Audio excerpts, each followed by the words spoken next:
Bonjour mes frères et sœurs, et nous continuons à étudier l'évangile de Jean. On est au chapitre 8 où Jésus va faire une grande déclaration. Je suis la lumière du monde. Notre bon Père du ciel, conduis-nous encore ce matin pour qu'on puisse saisir la plénitude de cette grande vérité que Jésus est la lumière de ce monde de ténèbres dans lequel nous vivons. La seule source de lumière spirituelle. Amen. Nous sommes dans l'évangile de Jean, n'oublions pas ça. Étudier la Bible dans son contexte, c'est un absolu. Il faut le faire comme cela si nous voulons saisir les leçons que Dieu veut nous donner. Jean a écrit ces choses afin que vous croyiez que Jésus est le Christ, le Fils de Dieu, et qu'en croyant, vous ayez la vie. Donc, il faut le lire avec cette option-là. Je veux comprendre ces textes pour être convaincu dans mon cœur, dans mon esprit, que Christ était bien le Fils de Dieu aussi, et qu'il peut me donner la vie éternelle si je crois en lui. Donc, on se souvient que Jésus était à la fête des tabernacles, et ensuite de ça, il a retourné au temple pour enseigner, et là, il a eu cette rencontre avec les pharisiens et la femme adultère qu'on a vu hier. Nous allons lire aujourd'hui à partir du verset 12. Jésus leur parla de nouveau et dit, « Je suis la lumière du monde. Celui qui me suit ne marchera pas dans les ténèbres, mais il aura la lumière de la vie. » Là-dessus, les pharisiens lui dirent, « Tu rends témoignage de toi-même. Ton témoignage n'est pas vrai. » Jésus leur répondit, « Quoique je rende témoignage de moi-même, mon témoignage est vrai, car je sais d'où je suis venu et je sais où je vais. Mais vous, vous ne savez d'où je viens ni où je vais. Vous jugez selon la chair. Moi, je juge personne. Et si je juge, mon jugement est vrai, car je ne suis pas seul, mais le Père qui m'a envoyé est avec moi. Il est écrit dans votre loi que le témoignage de deux personnes est vrai. Je rends témoignage de moi-même, et le Père qui m'a envoyé rend témoignage de moi. » Jésus parla de nouveau. Dans l'évangile de Jean, Jésus est appelé la parole. C'est pas par hasard que Jean a choisi ce terme pour le représenter, la parole. Parce qu'il parle. Il parle. Dans Jean, c'est Jésus qui parle. Il parle pas de n'importe quoi, il parle de lui-même et de Dieu. Il nous parle de qui il est. C'est donc important de se souvenir de cela. Il n'est pas en train de nous dire comment vivre une meilleure vie chrétienne. Il est en train de nous dire qui il est. Écoutons bien ses paroles. Aujourd'hui, il nous dit, « Je suis la lumière du monde. » Pourquoi se présente-t-il de même? Il l'avait dit dès son prologue. Il a dit, en elle était la vie, et la vie était la lumière du monde. Et la lumière, lui, dans les ténèbres. Pourquoi il est lumière? Pourquoi nous avons besoin de lumière? Pourquoi qu'il vient en tant que lumière? Ce que nous avons vu jusqu'à date, c'est que le monde est ténèbres.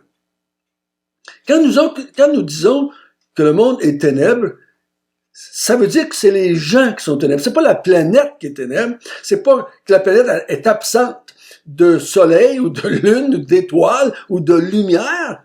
C'est que les gens sont ténèbres. Si Jésus est la lumière du monde et que les gens sont ténèbres, c'est que Jésus n'est pas présent dans la vie des gens. Quand Jésus vient dans la vie des gens, ils deviennent des enfants de lumière.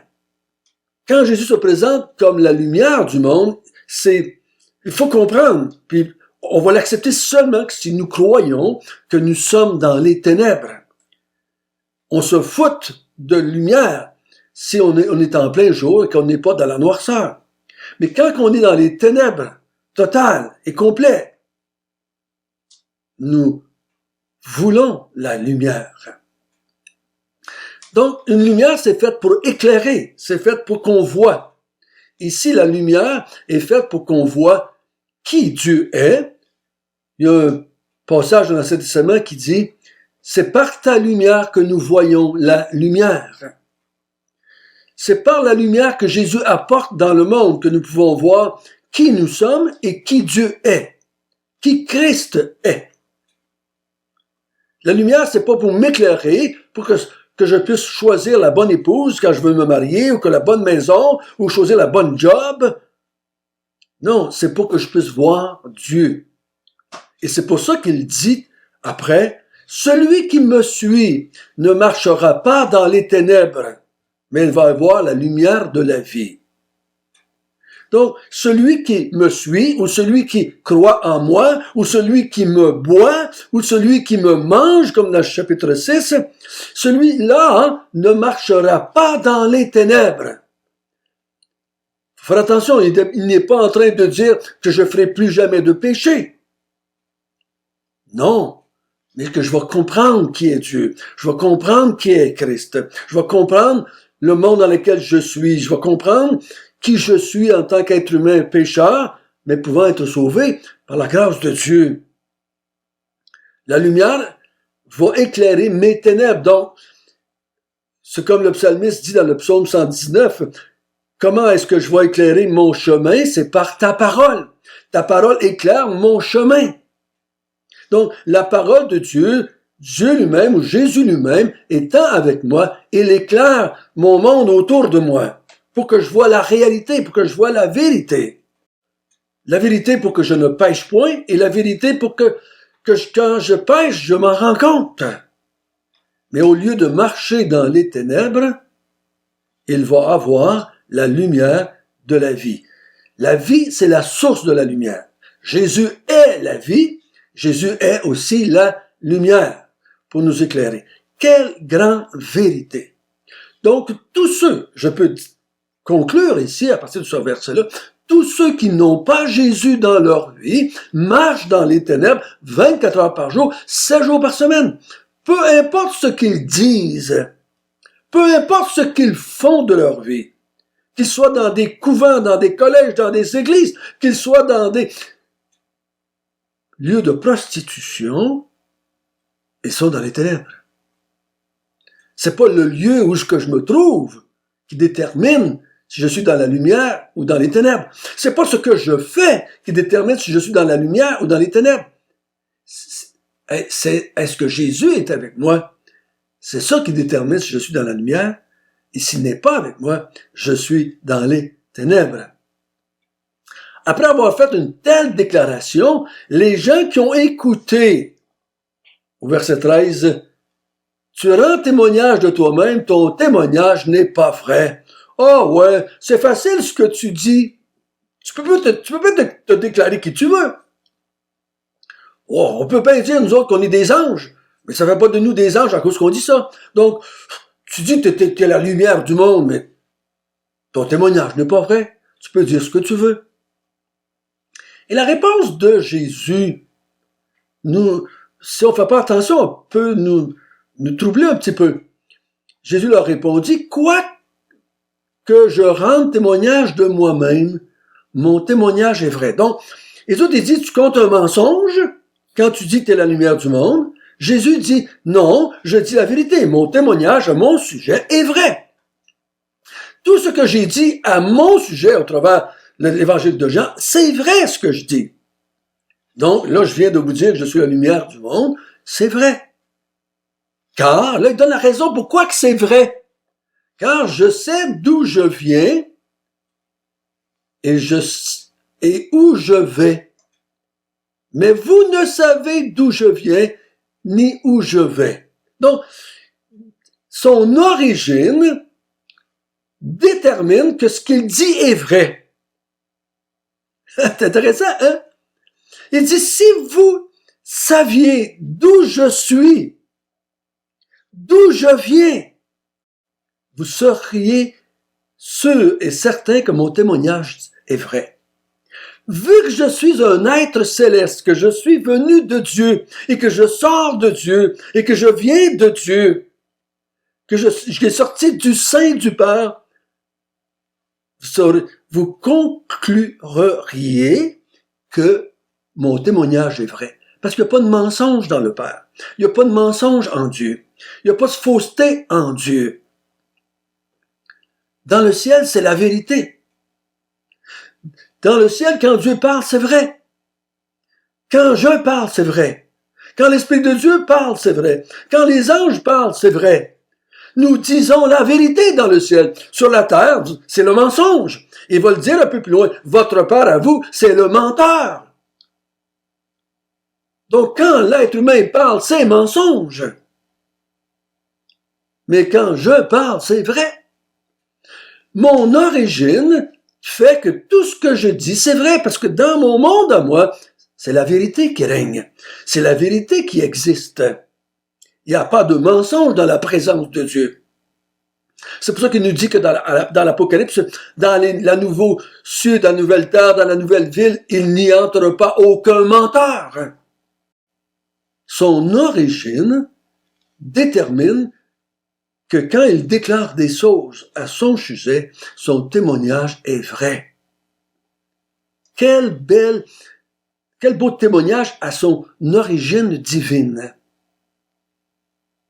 Je viens du ciel et dans le ciel, quand nous parlons, nous disons la vérité. Vous, au contraire, vous ne savez d'où je viens ni où je vais. Si vous sauriez d'où je viens et où je vais, vous accepteriez mon témoignage sur parole.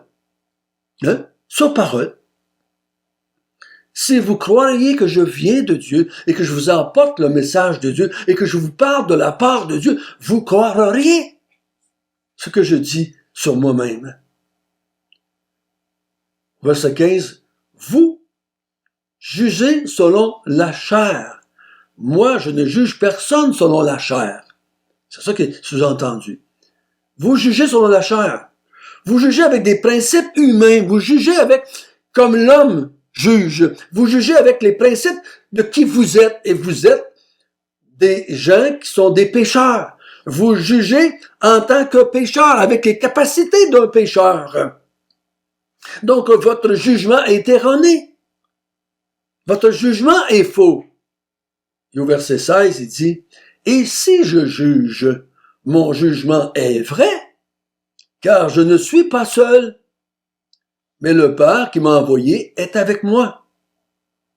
Et il est écrit dans votre loi que le témoignage de 2 hommes est vrai. » Donc, dans la loi, il disait que quand un homme parlait, quand un homme rendait un témoignage, c'était pas suffisant. Parce que on se trosse pas entre nous.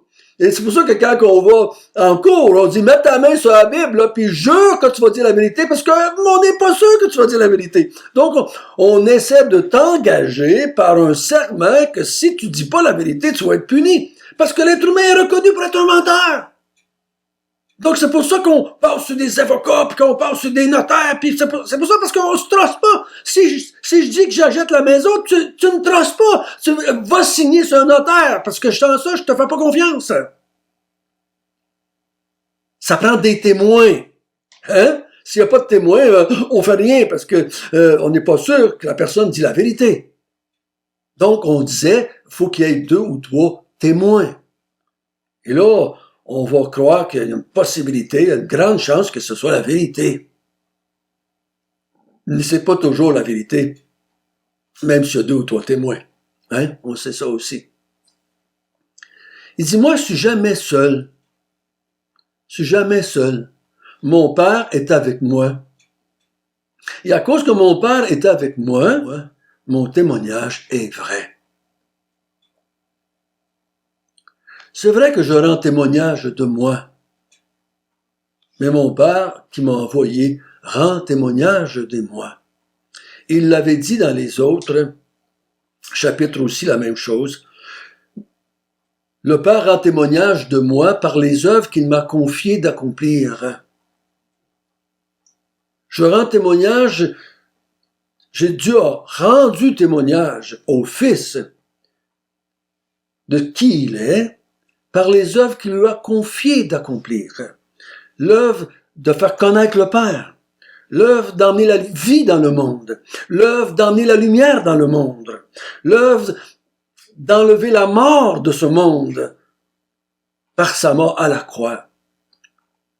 Les œuvres que Jésus-Christ doit accomplir prouvent sa divinité, prouvent qu'il est la lumière du monde, prouvent qu'il est la vérité, prouvent qu'il est la vie, prouvent qu'il est le Créateur. Donc je suis jamais seul. Quand je ne parle pas de moi-même, je parle de ce que le Père dit avec moi. Donc on est les deux ensemble. Il va finir par dire la déclaration au chapitre 10, moi et le Père, nous sommes un. On est deux, mais on est un. Donc quand on parle, je suis jamais seul quand je parle. Le Père est toujours avec moi. Quel grand appui au témoignage qu'il a rendu de lui-même. Je suis la lumière du monde. Celui qui a Christ dans sa vie ne marche jamais dans les ténèbres. Que je pêche, que je ne pêche pas, ça m'enlève pas ma lumière. Parce que la lumière n'émane pas de moi, elle émane de celui qui est avec moi, qui est Christ. Et cette même lumière éclaire quand je fais le bien, et elle m'éclaire aussi quand je fais le mal. Elle m'éclaire constamment, 24 heures par jour, 7 jours par semaine. Elle éclaire ma vie. Parce que c'est ça que Jésus dit. Il ne marchera pas jamais dans les ténèbres. Il ne marche pas dans les ténèbres quand il dit la vérité ou quand il marche dans la vérité. Non. Si il croit en moi, si il me suit, il ne marche pas dans les ténèbres. Notre bon Père du ciel, quelle merveilleuse vérité tu nous déclares aujourd'hui. Tu es la lumière de nos vies. Tu es dans chacun de tes enfants par l'Esprit de Dieu, qui est aussi lumière. Parce que Dieu est lumière dans les trois personnes. La lumière de la vie nous appartient maintenant. Parce que nous suivons Jésus. Nous buvons Jésus. Nous croyons Jésus. Donc sa lumière, sa vie est en nous. Au nom de Jésus, Amen.